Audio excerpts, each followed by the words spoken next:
Bueno, pues habiendo precisado el contexto de los temas que hemos platicado de manera general en los minutos anteriores, ahora quiero tratar de resumir, digo, el universo de las obligaciones fiscales, la verdad es que es muy, muy amplio, pero tratamos de resumir en las quizás 10 que sean más trascendentes o que no debes de olvidarte, ¿no? ¿Cuáles son las 10 obligaciones fiscales más importantes para una constructora? Primera, inscribirse en el Registro Federal de Contribuyentes. Si no lo haces, bueno, una de las consecuencias va a ser las multas, sobre todo las de forma que platicamos hace rato. Segunda obligación importante, debes presentar declaraciones periódicas. Pueden ser mensuales, las declaraciones mensuales de IVA, y para impuestos a la renta hay dos tipos de declaraciones, la anual, que es evidentemente cada año, y los pagos provisionales que se presentan mes a mes. ¿Okay? Entonces, declaraciones mensuales, declaraciones anuales en su caso, e inscribirse al Registro Federal de Contribuyentes. Tercero, debes realizar pagos provisionales, que se conocen como los PP de ISR. Esos pagos provisionales son mensuales y son anticipos, es decir, estamos hablando en el contexto del impuesto a la renta. El impuesto a la renta es un impuesto anual. Sin embargo, la ley te establece la obligación de hacer anticipos a cuenta del impuesto anual. Finalmente el Estado necesita una fuente de financiamiento y no se puede esperar a que termine el año para que le pagues. Entonces, finalmente el anual vas a hacer los ajustes considerando los anticipos que ya le diste. Entonces, mes a mes tú vas a hacer un adelanto, ¿no? Un anticipo, hay una formulita y hay un coeficiente de utilidad y hay una fórmula que se cuelga de elementos de tu año anterior, de tu año fiscal anterior para sacar los pagos provisionales de este año y entonces tú empiezas a hacer esos abonos y el anual haces tus ajustes. Acuérdate que las personas morales presentan su anual en el mes de marzo y las personas físicas en el mes de abril, por regla general, salvo cuestiones extraordinarias como el tema de la pandemia que nos llevó a personas físicas a presentarla hasta junio, ¿no? Muy bien. La siguiente obligación es la de los FDIs, es decir, expedir comprobantes fiscales por internet por los ingresos que recibas. Por cada operación que realices tienes que expedir un comprobante y ese comprobante es digital y tiene que ser timbrado por la propia autoridad fiscal, por el SAT o en su caso por un proveedor que esta misma autorizó. Dicho en otras palabras, cada vez que tú expidas una factura en tiempo real, la autoridad ya lo sabe. ¿Okay? Esto va a tener un impacto en los temas de fiscalización que platicaremos quizás un poco más adelante. La quinta obligación es la que tiene que ver con la nómina. Es decir, tú como constructora tienes, uno de tus gastos más fuertes va a ser la nómina. ¿Ok? Para que esa nómina puedas utilizarla en materia de impuesto a la renta, es decir, puedas deducir para efectos de impuesto a la renta el gasto de la nómina, es necesario que tengas a tus trabajadores inscritos en el IMSS. Si no los tienes inscritos en el IMSS y haces esta deducción y te cachan, por así decirlo, te van a rechazar esa deducción y te van a cobrar los impuestos que resulten de la modificación de la base gravable correspondiente. ¿Ok? Bien, seguimos. Encontramos la obligación número 6, que es en materia de seguridad social. Como ya vimos en el contexto anterior, vimos que el IMSS y el Infonavit son OFAs, organismos fiscales autónomos, que ellos te van a cobrar sus conceptos específicos que se generaron por la relación obrero-patronal que tú traes con tus trabajadores. El Infonavit te va a cobrar en materia de seguridad social la parte de vivienda y los demás conceptos prestacionales te los va a cobrar el IMSS por el tema de guarderías, gastos médicos, salud, etcétera, etcétera.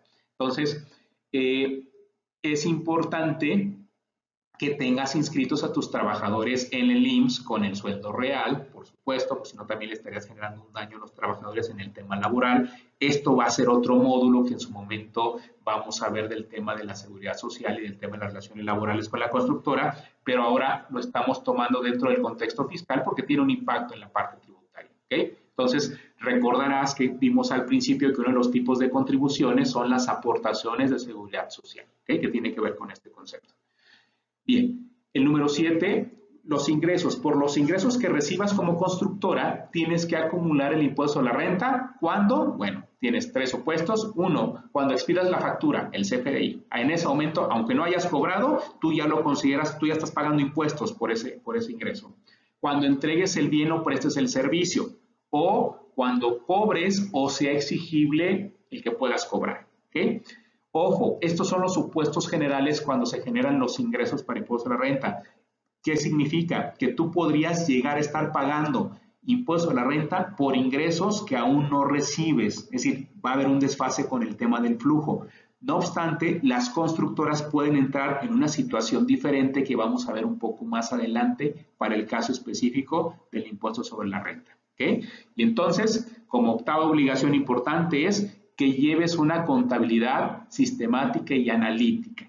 Debes llevar una contabilidad sí o sí. ¿Okay? Porque ese va a ser el elemento en el que se va a apoyar la autoridad y además esta contabilidad la vas a tener que estar subiendo de manera periódica al portal de internet de la autoridad. Es decir, la autoridad, fíjate, por un lado tiene las facturas que tú expides, sabe que ya las expediste. Por otro lado tiene tu contabilidad. Es decir, cada vez con el tema de la tecnología va a ser más difícil, ¿no? Que puedas, digamos, engañar a la autoridad disfrazándole o ocultándole algún ingreso o alguna factura que no hayas expedido. ¿Ok? Luego, en el número 9 tenemos las deducciones. Todas las deducciones que son los gastos que tú vas a disminuir para pagar menos impuestos a la renta, estas erogaciones que haces, que fueron, si fueron estructurales, significa que fue necesario que las realizaras para poder obtener la ganancia, el ingreso o la riqueza por la que finalmente se está detonando el impuesto a la renta. Bueno, todas esas deducciones, obviamente al fisco le puede interesar que entre menos deducciones tengas, mejor, porque finalmente vas a pagar más impuestos y por eso la condición es que todos tus gastos estén perfectamente amparados con la documentación que los compruebe y deben estar registrados en la contabilidad. Esto tiene que ver con un concepto que se llama materialidad, que es finalmente lo que cuando te llega una auditoría del SAT, por ejemplo, o de Hacienda del Estado, son de las primeras cosas que te van a revisar en el apartado de deducciones, que haya materialidad. ¿Qué significa? Que lo que gastaste fue real, que no fue simulado. Que si yo digo que gasté en un servicio de fontanería, por ejemplo, debes recabar los elementos que den cuenta que efectivamente el servicio existió y se prestó. Si no hay esos elementos y solamente están la factura y el pago, o sea, el flujo de dinero, pero no hay elementos que den cuenta que el servicio de fontanería se prestó, lo más probable es que en una auditoría el propio SAT te rechace esa deducción. Y si con esa deducción tú estabas generando un pago menor de impuestos al momento en que te la quitan, pues entonces vas a tener una diferencia a tu cargo y vas a tener un diferencial de impuesto que pagar. ¿Okay? Y finalmente, en el número 10, estamos en el tema de los inventarios. Tienes que llevar un control adecuado de tus inventarios conforme a la naturaleza de tu giro. Aquí es importante mencionar un caso muy importante, muy específico de los constructores. Mira, de acuerdo con normas de información financiera, ¿no? Las famosas NIFs, los constructores, su forma de llevar los inventarios puede no ser igual a como cualquier otra empresa los controla. ¿Por qué? Porque en la construcción se tiene una práctica a través de la cual no necesitas en realidad tener una bodega para estar almacenando el material de construcción, porque tú compras a tu proveedor de suministro de material y tú le dices, oye, entrégame tantas toneladas de cemento en la obra fulana, y va y te entrega, y hasta que ya se te acaba o se te va a acabar, le vuelves a pedir las más que necesitas, y entonces te están entregando y surtiendo el material en la obra. Por eso es que en realidad una constructora no necesita llevar o necesita tener un lugar específico, una bodega para almacenar los materiales, porque los va consumiendo en la obra misma, ¿no? Entonces, eso significa que las constructoras tienen un esquema diferente desde el punto de vista financiero para llevar sus inventarios, a diferencia de quien a lo mejor compra y vende sillas, ¿no? Que sí necesita un lugar para estar almacenando todo ese cúmulo de bienes que conforman su inventario. Bien, decíamos hace un momento que para efectos de las constructoras y impuestos a la renta era importante tomar en cuenta algunos aspectos. Mira, cuando los ingresos por los que se detona el impuesto a la renta, tú como constructora, derivan de contratos de obra inmueble, el impuesto sobre la renta se va a generar o se va a considerar que se genera cuando, fíjate, cuando las estimaciones por la obra ejecutada sean autorizadas o aprobadas, en este caso por quien te está pagando la obra, para que proceda a su cobro, ¿sí? O sea, ¿qué necesitas? Que sean autorizadas o aprobadas para su cobro. siempre y cuando el pago de dichas estimaciones tenga lugar dentro de los 3 meses siguientes a dicha aprobación o autorización. Es decir, ojo, en ese momento, ¿no? si se dan estas condiciones, mejor dicho, es que se genera, o es el momento en el que se genera el impuesto sobre la renta, a diferencia, como veíamos al principio, que se detonan con la simple expedición de la factura o el simple derecho de cobro. Aquí, si deriva de obra, tienes que estar pendiente de en qué momento se autorizó el pago correspondiente y que eso haya sido dentro de los 3 meses siguientes a la autorización. ¿Qué pasa si no fue así?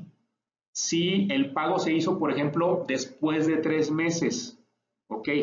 Entonces, los ingresos serán considerados como acumulables para renta hasta que efectivamente sean pagados. Esto te cambia el escenario porque entonces te pone en un cobro sobre el flujo.